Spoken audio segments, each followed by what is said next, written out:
Salut, bienvenue dans le podcast Clarté. Alors dans l'épisode d'aujourd'hui, j'aimerais discuter avec toi des fondements de la répétition historique. Qu'est-ce qui régit les schémas répétitifs sur les individus de notre planète? C'est la question à laquelle je me propose de te donner une piste de réflexion aujourd'hui. Alors sans plus attendre, retrouvons-nous juste après le générique.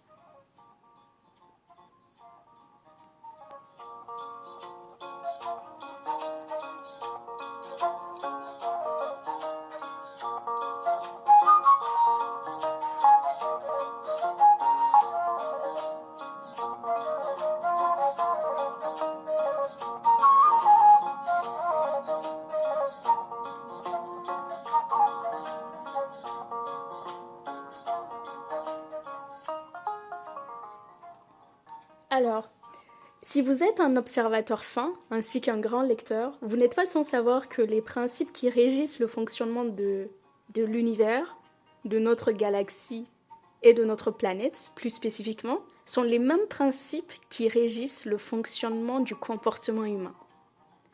Cela peut aisément s'expliquer par le fait que les forces à l'origine de ces impulsions sont inchangées au final. Ainsi donc, à l'échelle de notre galaxie, nous assistons à la répétition de la Terre qui tourne autour du Soleil et de celle de la Lune qui tourne autour de la Terre, par exemple. À l'échelle terrestre, nous assistons à la répétition du jour qui précède la nuit et de la nuit qui précède le jour. Aucun de nous n'a assisté à un jour illuminé par la Lune ou à une nuit assombrie par le Soleil, puisque les forces en présence dans l'univers rendent propre au Soleil la qualité lumineuse du jour et à la Lune le caractère sombre de la nuit, alors même que c'est aussi un astre lumineux. Ce qu'il est intéressant de constater également, c'est que malgré les répétitions, notamment celles du jour et de la nuit par exemple, un jour ou une nuit identiques n'ont jamais existé dans l'histoire de l'univers.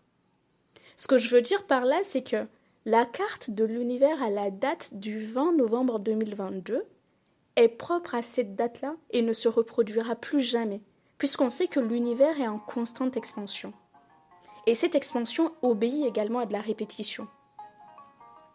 C'est d'ailleurs ce qui me fait, moi, dire que, ce qui me fait comprendre aussi que la répétition est égale à l'infini.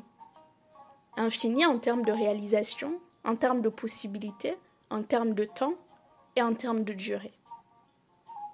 À présent, ramenons les choses à l'échelle individuelle, à l'échelle humaine.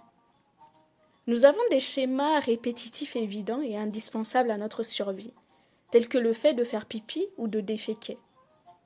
Ces schémas qui obéissent eux-mêmes à de la répétition, tels que le processus continuel de digestion ou la filtration du sang dont résulte l'urine. L'impulsion de ces répétitions sont des hormones ou plus spécifiquement nos encodages génétiques. À l'échelle humaine, il existe une répétition plus insidieuse dont l'impulsion se trouve dans nos humeurs et nos croyances. Cette répétition insidieuse a fait l'objet de nombreux débats au cours de l'histoire de l'humanité. Ce sont nos habitudes, ces habitudes qui nous forment et nous transforment. Ce qu'il y a d'extraordinaire, c'est que l'humain fait partie des rares composants de l'univers à se départir de ces répétitions s'il le souhaite, en changeant certaines, en renonçant à d'autres et en gardant le reste.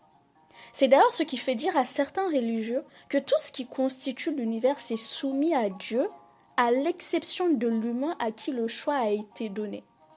Quel est ce choix ?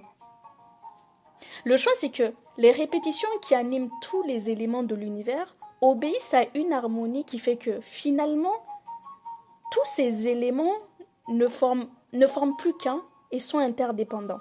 Et l'humain fait partie de cette interdépendance-là. Le choix de l'humain est de savoir s'il souhaite faire partie de l'harmonie de l'univers.